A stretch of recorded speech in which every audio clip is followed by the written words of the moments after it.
The discovery. The vast emptiness of space stretched out before Captain Elena Rodriguez as she stood on the bridge of the UES Horizon, Earth's most advanced research vessel. Her dark eyes scanned the view screen, searching for any sign of the anomaly that had brought them to this remote corner of the Orion Arm. "Any updates, Dr. Chen?"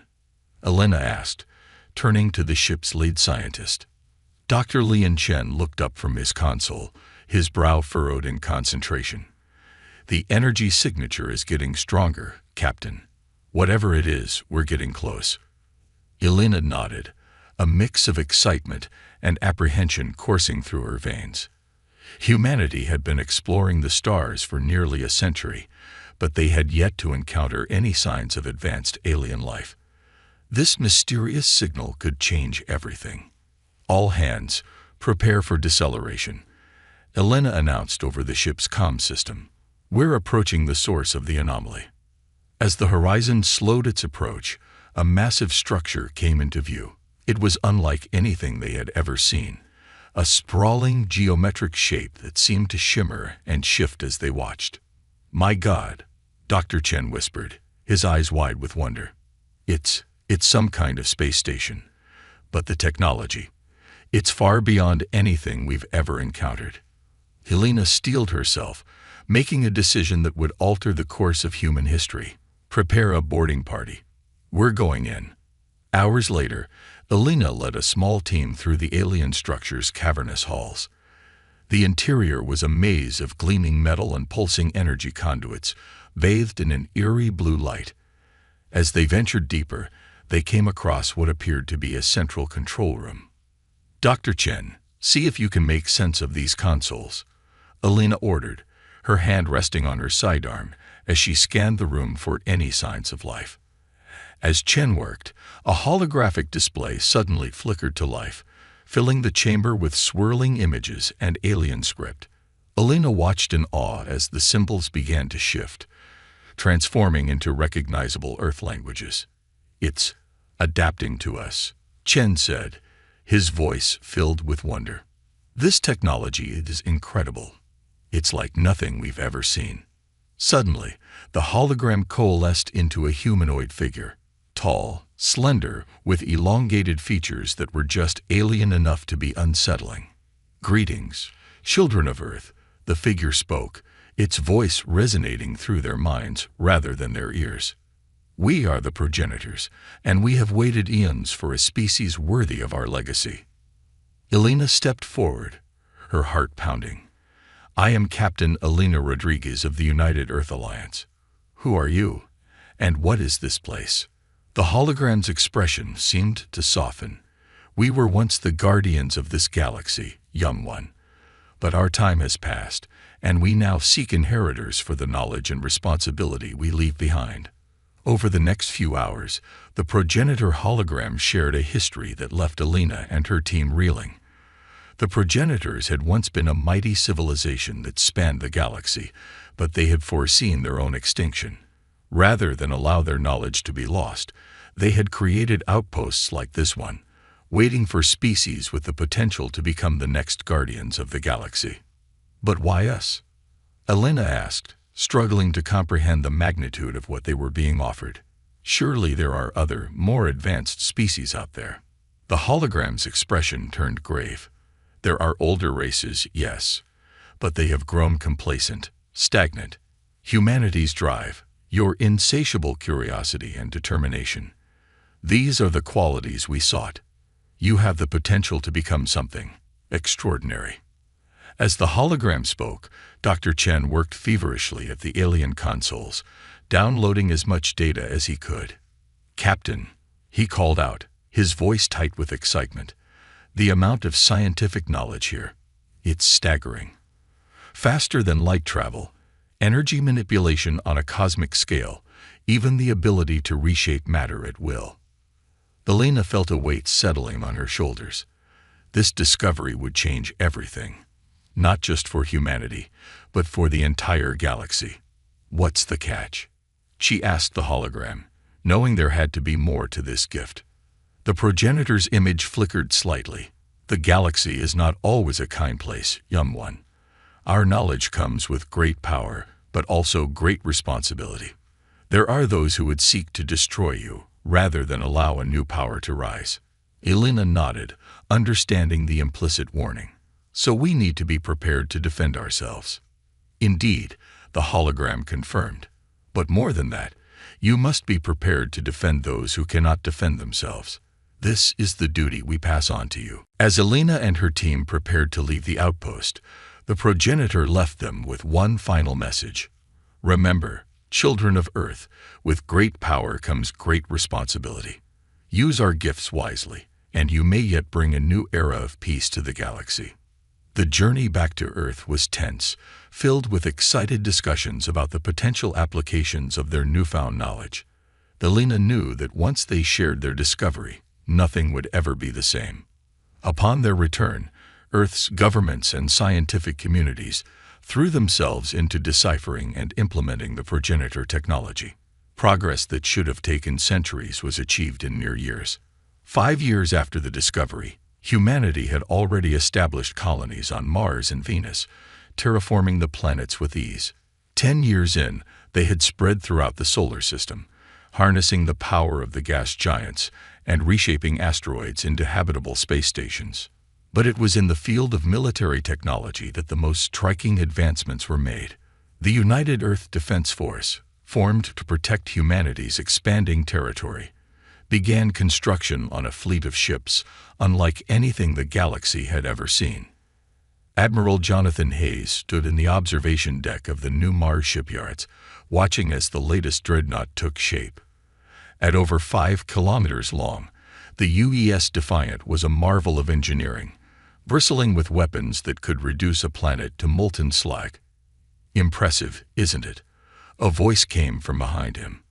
Hayes turned to see Dr. Evelyn Patel, one of the lead scientists in charge of implementing progenitor tech. Hayes nodded, his weathered face creased with a mixture of pride and concern. Sometimes I wonder if we're moving too fast, Evelyn. In just 15 years, we've gone from a single planet to this. He gestured at the massive ship outside. Evelyn's expression turned serious. We don't have a choice, Jonathan. The progenitors warned us that the galaxy can be a dangerous place. We need to be ready. As if on cue, an aide rushed into the room, his face pale.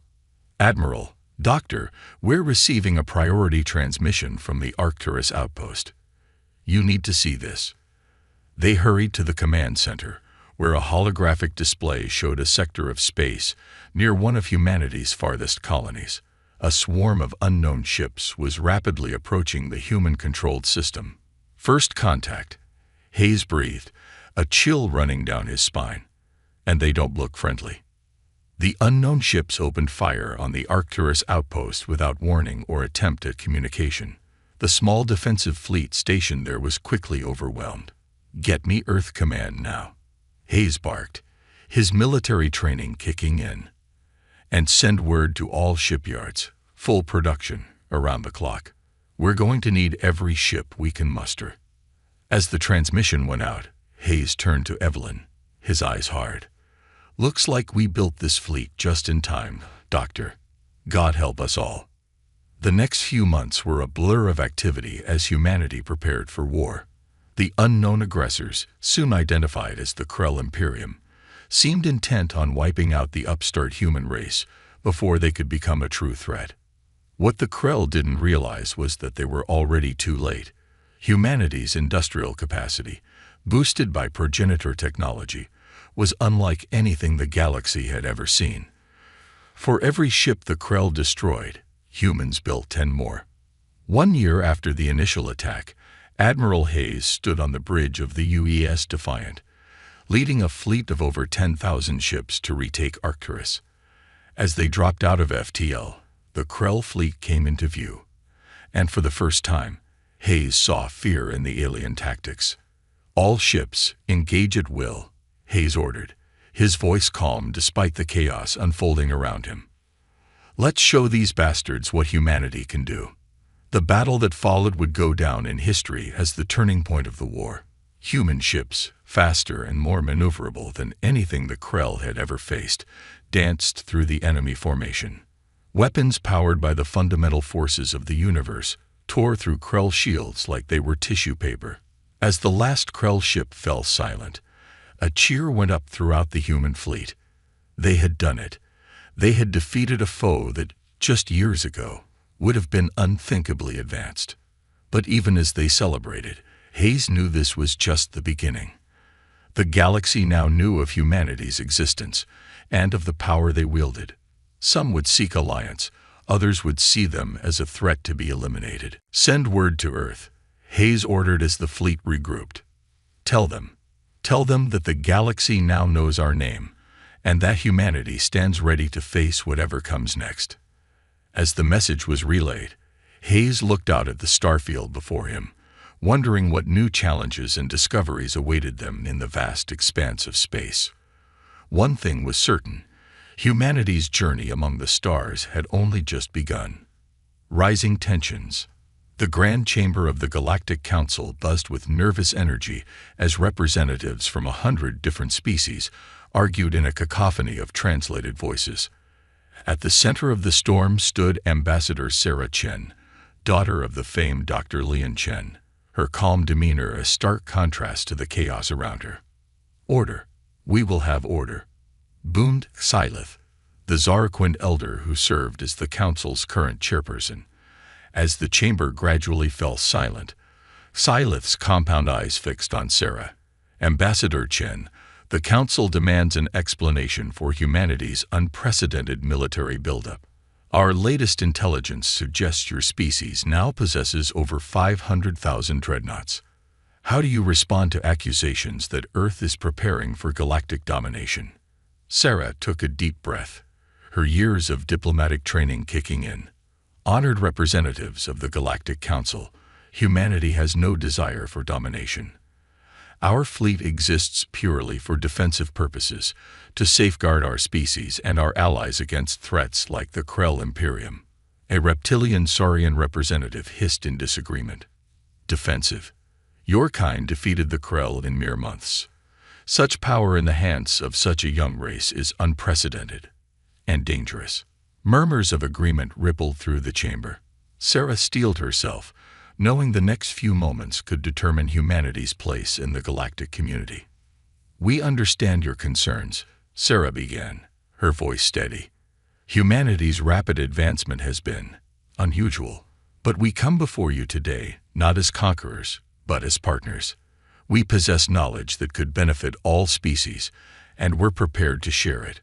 The chamber erupted once more, this time with a mix of excitement and suspicion. As the arguments raged, Sarah couldn't shake the feeling that some in the council had already made up their minds about humanity's intentions. Meanwhile, light years away, Admiral Jonathan Hayes stood aboard the newly commissioned UES Prometheus, flagship of humanity's home fleet. The massive ship, nearly 20 kilometers long, made the original Dreadnoughts look like tugboats in comparison. Admiral, his XO, Commander Yuki Tanaka, approached with a concerned expression. "We're picking up unusual activity along the Orion Arm border. Multiple unidentified ships dropping in and out of FTL." Hayes frowned. The Orion Arm had been quiet since the Krell were driven back. "Put it on screen." The main view screen lit up, showing a sector map dotted with blinking red indicators. Hayes' frown deepened as he studied the pattern. "They're probing our defenses," he muttered. "But who?" Before Tanaka could respond, a priority communication came through. It was Sarah Chen, her holographic form materializing on the bridge. "Admiral Hayes," she began, her usual composure slightly frayed. "The situation at the Council is deteriorating. Several species are calling for immediate action against Earth.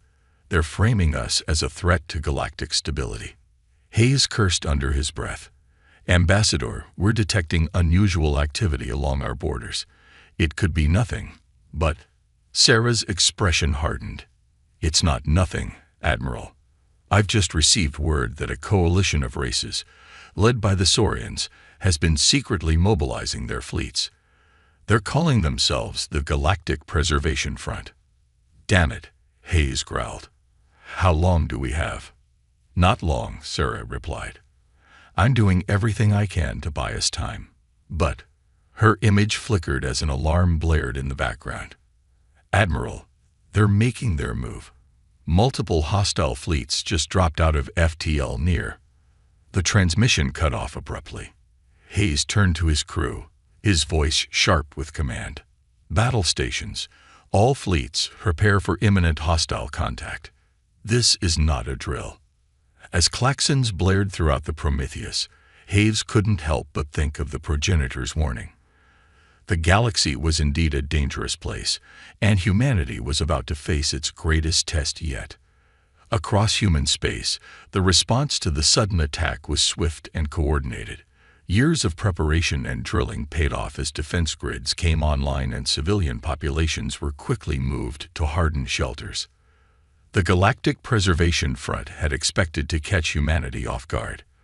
What they encountered instead was a wall of steel and energy shields that made the legendary Krell fleets look insignificant by comparison. On Earth, the United Earth government convened an emergency session. President Adama Nkrumah, a veteran of the Krell War, addressed the planet and its colonies with grim determination. "Citizens of Earth and her colonies, we stand at a crossroads in human history," Nkrumah began, his deep voice resonating with billions of viewers. "Once again, we face those who would see us destroyed simply for daring to reach for the stars. But we are not the same species we were when the Krell attacked. We are stronger, more united, and we possess knowledge and technology that rival the oldest races in the galaxy." As Nkrumah spoke, battles raged across the Orion Arm. Human dreadnoughts unleashed weaponry that warped the very fabric of space-time, while smaller craft danced between enemy formations with impossible agility. "We did not seek this conflict," Nkrumah continued, his eyes flashing with determination. "But neither will we shrink from it. To our enemies, I say this: you have gravely miscalculated. Humanity will not bow, will not break, and we will not rest until peace is restored." The speech galvanized humanity, erasing any lingering doubts about the necessity of their military buildup. Across Earth and her colonies, citizens rallied to support the war effort, with shipyards working around the clock to replace losses and expand the fleet even further. Back in the council chambers, Sarah Chen fought a different kind of battle. As reports of the conflict flooded in, she worked tirelessly to sway neutral races to humanity's cause. "Can't you see?" she pleaded with a gathering of undecided representatives. "The front's actions prove everything we've been saying. They attacked us simply for possessing the capability to defend ourselves. How long before they turn on you for the same reason?" Slowly but surely, Sarah's arguments began to gain traction. Several races, including the technologically advanced Quarren and the enigmatic Ilushi, pledged their support to humanity. As the conflict spread, it became clear that the front had underestimated not just humanity's military prowess, but their ability to adapt and innovate. Human scientists, building on the progenitor knowledge, developed new technologies at a pace that left their enemies reeling. One such breakthrough came in the form of the Nexus Drive, a revolutionary FTL system that allowed human ships to jump vast distances with pinpoint accuracy. This technology turned the tide of several key battles, allowing Earth forces to strike deep behind enemy lines and disrupt their supply chains. Admiral Hayes put the Nexus Drive to devastating use in the Battle of Sirius Prime, a key staging point for front forces. The Prometheus and its battle group appeared in the heart of the enemy fleet, their sudden arrival sowing chaos and confusion. "All ships, engage at will," Hayes ordered, a grim smile on his face. "Let's remind these aliens why you don't pick a fight with humanity." The battle that followed was short and decisive. Front ships, caught completely off guard, were torn apart by the humans' superior firepower and tactics. As the last enemy vessel fell silent, Hayes couldn't help but feel a mix of pride and sadness. Humanity had become the very thing the progenitors had sought, a force capable of reshaping the galaxy. But at what cost? As news of the victory at Sirius Prime spread, The momentum of the war shifted decisively in humanity's favor. Several races within the front, seeing the writing on the wall, began to sue for peace. In the council chambers, Sarah Chen worked tirelessly to broker a ceasefire. "We have the upper hand," she argued to President Nkrumah over a secure channel. "Now is the time to show mercy, to prove that we're better than those who sought to destroy us." Nkrumah nodded slowly, the weight of the decision evident in his eyes. "You're right, of course. Prepare the terms, Ambassador. Let's end this war before it consumes the entire galaxy." As negotiations began, humanity stood at a crossroads. They had proven themselves a force to be reckoned with, but the real challenge lay ahead. Could they use their power to forge a lasting peace, or would they succumb to the same fears and prejudices that had driven their enemies? The fate of the galaxy hung in the balance, and all eyes turned to Earth, waiting to see what this young, powerful race would do next. Diplomacy and deception. The Nexus space station, a neutral ground chosen for the peace talks, hung in the void between stars, its gleaming hull a testament to human engineering. Inside, representatives from Earth and the former Galactic Preservation Front gathered in a grand chamber, the tension palpable as centuries-old enemies face each other across the negotiation table. Ambassador Sarah Chen took her seat at the head of the human delegation, her face a mask of calm determination. Across from her sat Axarloth, the Saurian Primarch who had led the charge against humanity. His scaled face was unreadable, but Sarah could sense the mix of fear and respect in his posture. "Welcome, esteemed representatives," began the mediator, a holographic projection of a Quarren elder. "We are gathered here to forge a lasting peace between humanity and the members of the former Galactic Preservation Front. Let us begin with opening statements." As the proceedings got underway light years away, Admiral Hayes paced the bridge of the Prometheus. Despite the ceasefire, the massive ship and its battle group remained on high alert, ready to respond to any treachery. "Admiral," Commander Tanaka approached, her voice low. "We're detecting unusual energy signatures near the edge of the system. They don't match any known ship configurations." Hayes frowned, a sense of unease settling in his gut. "Keep monitoring them, and get me a secure line to Ambassador Chen. Something doesn't feel right." Back at the Nexus station, Sarah was in the middle of outlining Earth's proposals for peaceful coexistence when her personal communicator vibrated softly. Excusing herself, she stepped into a private chamber to take the call. "Ambassador," Hayes' holographic form flickered to life. "We're picking up some strange readings out here. How are things on your end?" Sarah's brow furrowed, tense but progressing. The Saurians seemed genuine in their desire for peace, but some of the smaller factions are being difficult. "Why? What's going on?" Before Hayes could respond, alarms blared throughout the Nexus station. Sarah rushed back to the main chamber to find chaos unfolding. A group of delegates from a fringe species called the Vorkath had drawn weapons, their leader's voice booming over the commotion. "Death to the human usurpers." The Vorkath leader shrieked, "For the purity of the galaxy." Security forces moved to neutralize the threat, but Sarah knew the damage was already done. The fragile trust they had been building was shattered in an instant. As the Vorkath were subdued, Tarloff turned to Sarah, his expression a mix of shock and suspicion. "Did you know about this, human? Is this some ploy to sabotage the peace talks?" Sarah's mind raced. She knew that her response in this moment could determine the fate of the negotiations, and possibly the galaxy itself. "Primarch Axarloff," she began, her voice steady despite the chaos around them. "I assure you, Earth had no knowledge of this plot.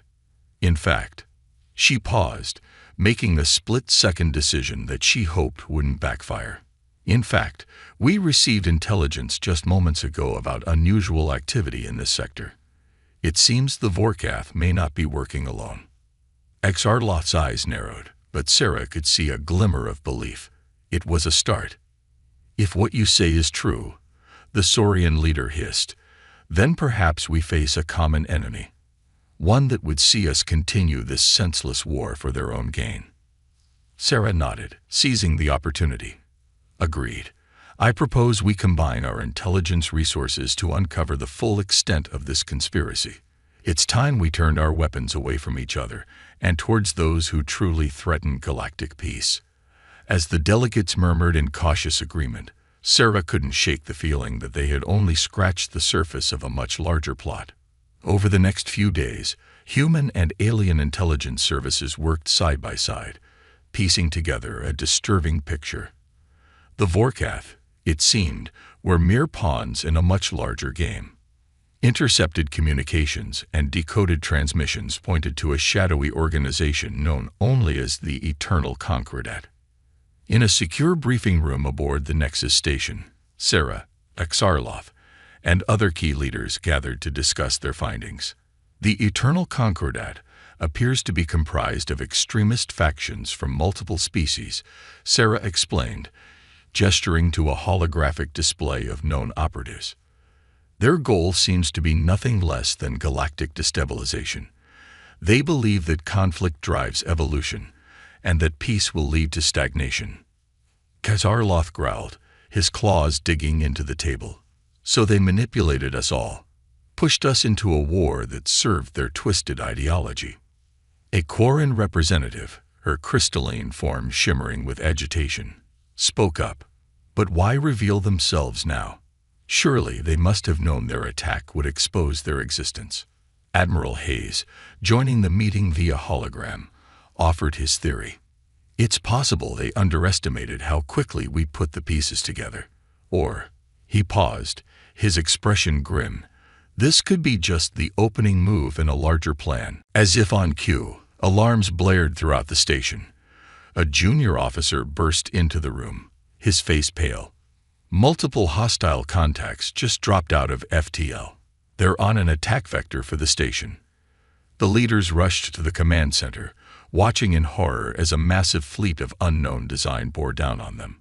The ships were unlike anything they had ever seen, organic-looking vessels that seemed to shift and writhe in space. It's a trap, Xarloth hissed. They meant to catch us all here, defenseless.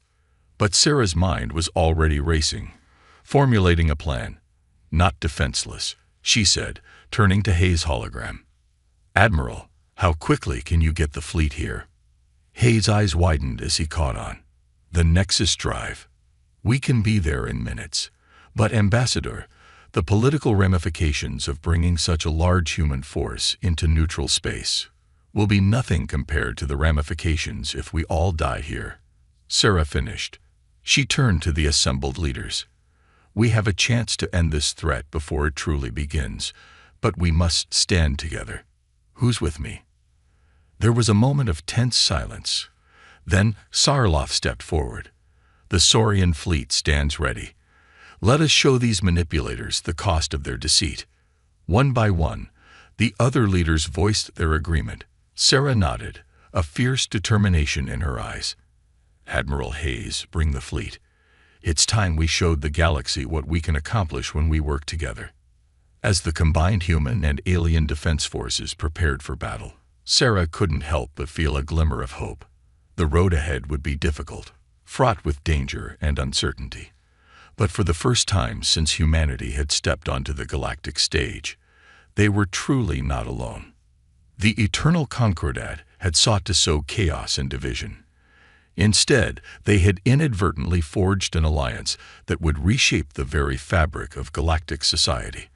As the first shots of the battle were fired, Sarah Chen knew that win or lose, nothing would ever be the same again. The fate of the galaxy hung in the balance, and the next few hours would determine whether the future would be one of unity and progress, or eternal conflict and despair. Battle for survival. The void around the Nexus station erupted into chaos as the Eternal Concordat fleet bore down on the assembled diplomats. Their biomechanical ships pulsed with an otherworldly energy, tendrils of living metal reaching out like cosmic predators. Inside the station's command center, Ambassador Sarah Chen and the alien leaders watched with a mix of horror and determination as the enemy approached. Where is your fleet, human? Xarloth growled, his scaled hands clenching and unclenching nervously. As if in answer, space itself seemed to tear open. Hundreds of human ships, led by the massive form of the UES Prometheus, burst into existence around the station. The sudden arrival of such a large force caused even the Concordat fleet to pause momentarily. Admiral Hayes' voice boomed through the command center. "This is Admiral Jonathan Hayes of the United Earth Defense Force. All Allied ships, form up and prepare to engage. Today, we fight not just for humanity, but for the future of the entire galaxy." What followed was a battle unlike any the galaxy had ever seen. Human dreadnoughts unleashed weaponry that warped the fabric of space-time, while Saurian cruisers spat lances of plasma that burned through Concordat bioarmor. Quarren ships phased in and out of reality, striking from impossible angles, while the few Vorkaf ships that had remained loyal used their intimate knowledge of Concordat tactics to predict and counter their moves.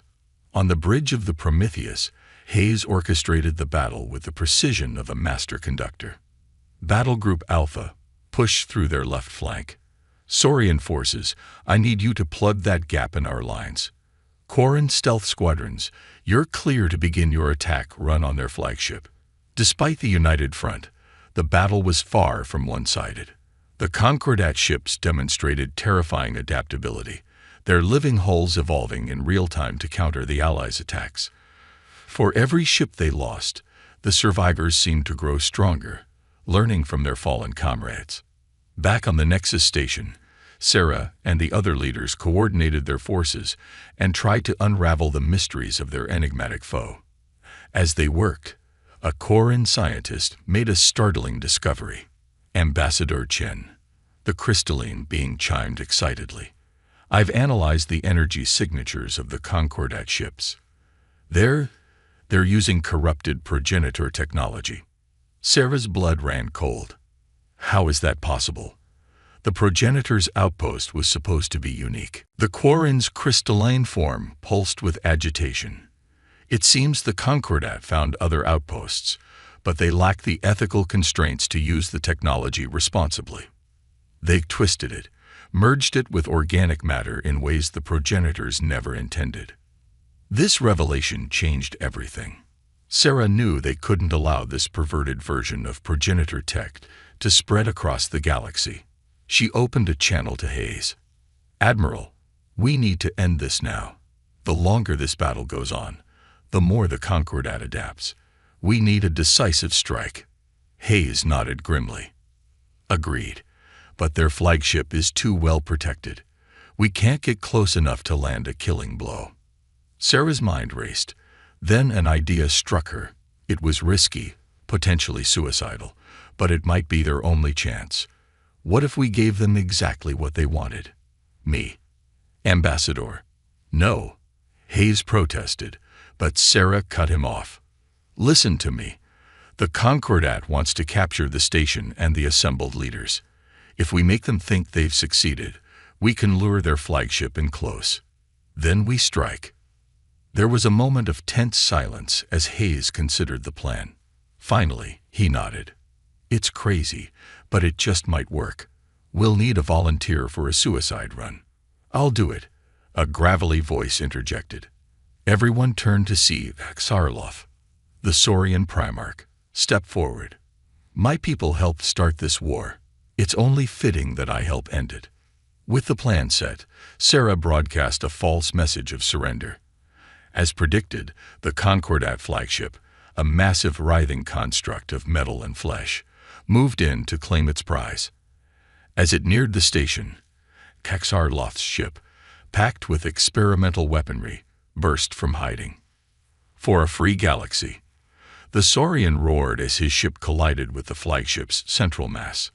The resulting explosion was blinding, a miniature sun blooming in the void of space. When the light faded, the Concordat flagship was torn in two, its controlling intelligence shattered. Without central coordination, the rest of the Concordat fleet fell into disarray, easy prey for the Allied forces. As the last enemy ship fell silent, a cheer went up across the Allied fleet. They had done it. Against all odds, they had faced down an enemy that threatened not just individual worlds, but the very future of galactic civilization itself.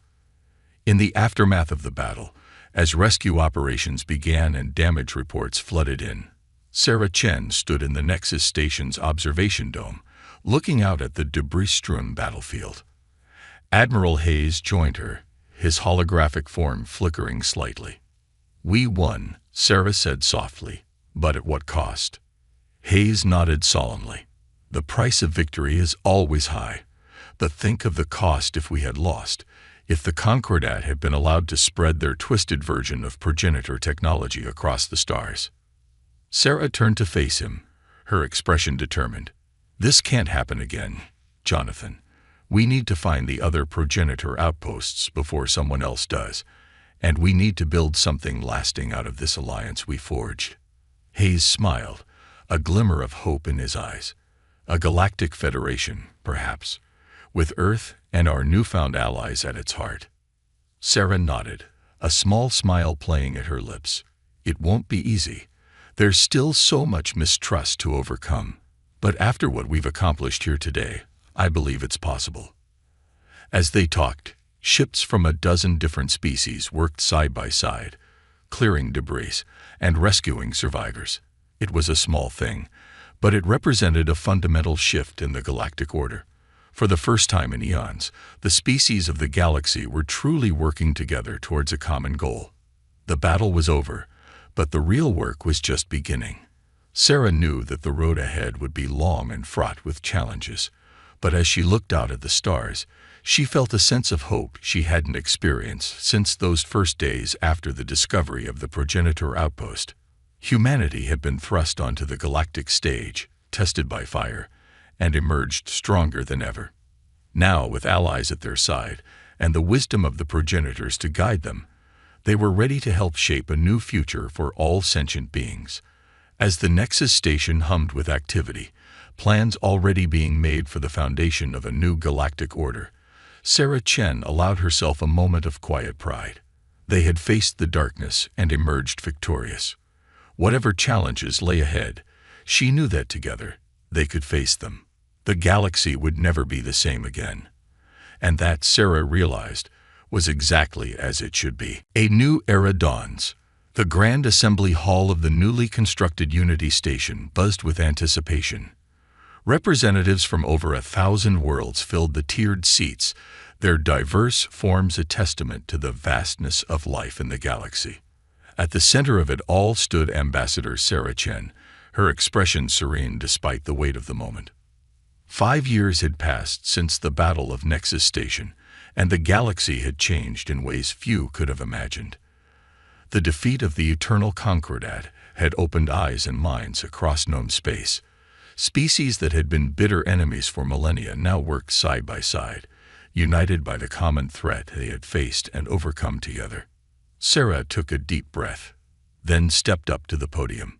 The hall fell silent, all eyes fixed on the human who had become a symbol of this new era of cooperation. "Esteemed representatives, friends, allies," Sarah began, her voice carrying to every corner of the vast chamber. "Today, we stand on the threshold of a new age. The Galactic Federation, once a distant dream, is now a reality."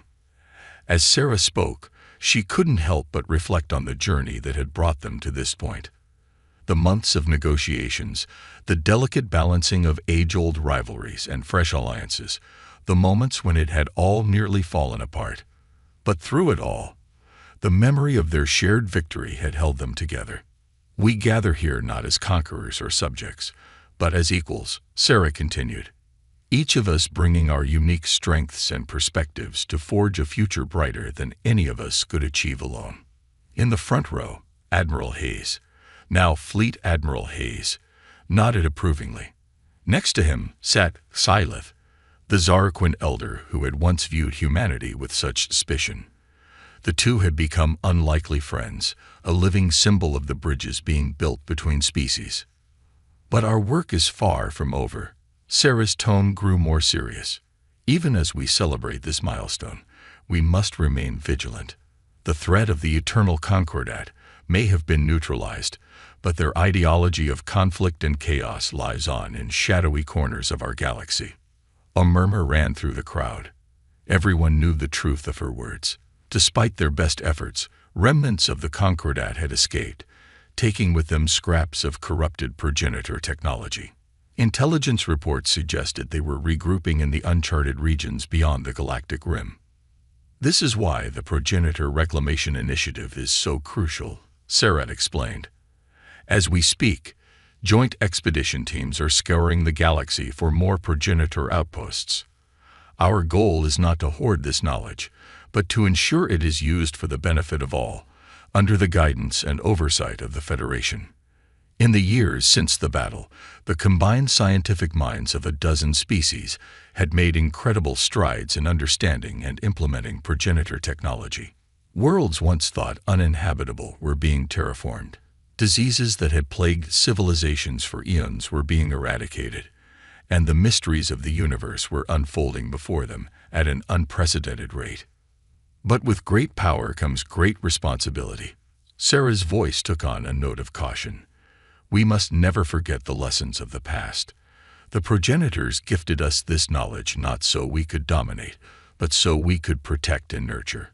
This must be our guiding principle as we move forward.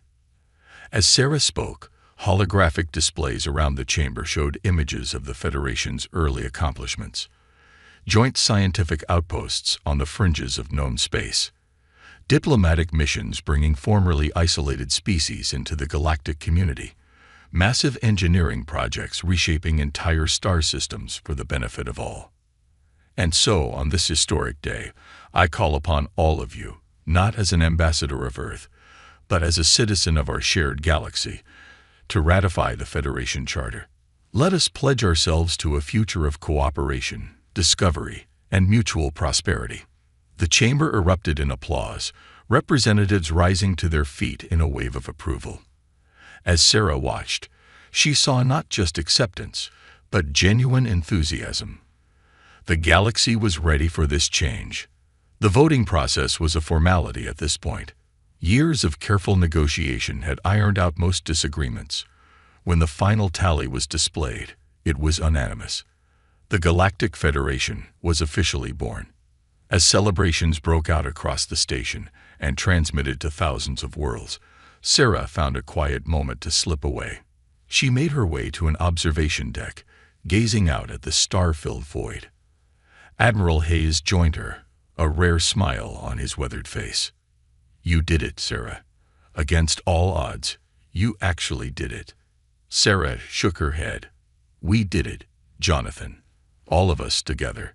That's the whole point. They stood in companionable silence for a moment, watching as ships from 100 different worlds danced in formation outside, a stellar ballet to mark the occasion. So what's next? Hayes asked. You've achieved the impossible, brought peace to the galaxy. Where do you go from here? Sarah's eyes sparkled with the reflection of distant stars. Peace is just the beginning, Jonathan. We have an entire universe to explore, mysteries to unravel, and who knows, maybe someday we'll even find the progenitors themselves. As if in answer to her words, a priority alert chimed on both their communicators. It was from one of the progenitor reclamation teams, operating in a distant sector of the galaxy. The message was brief, but its implications were staggering. Anomaly detected. Possible live progenitor stasis pod. Requesting immediate Federation oversight. Sarah and Hayes shared a look of amazement. Just when they thought they had entered a new chapter, the galaxy had thrown them another twist. Well, Sarah said, a mix of excitement and apprehension in her voice, it seems the adventure is far from over. As they hurried to respond to this new development, Sarah felt a profound sense of gratitude. Humanity had come so far, faced so many challenges, and emerged stronger for it. Whatever the future held, be it the return of the progenitors, new threats from beyond the galactic rim, or wonders yet unimagined, they would face it together as part of a united galaxy. The dawn of the Federation was just the beginning. The greatest chapters of galactic history were yet to be written.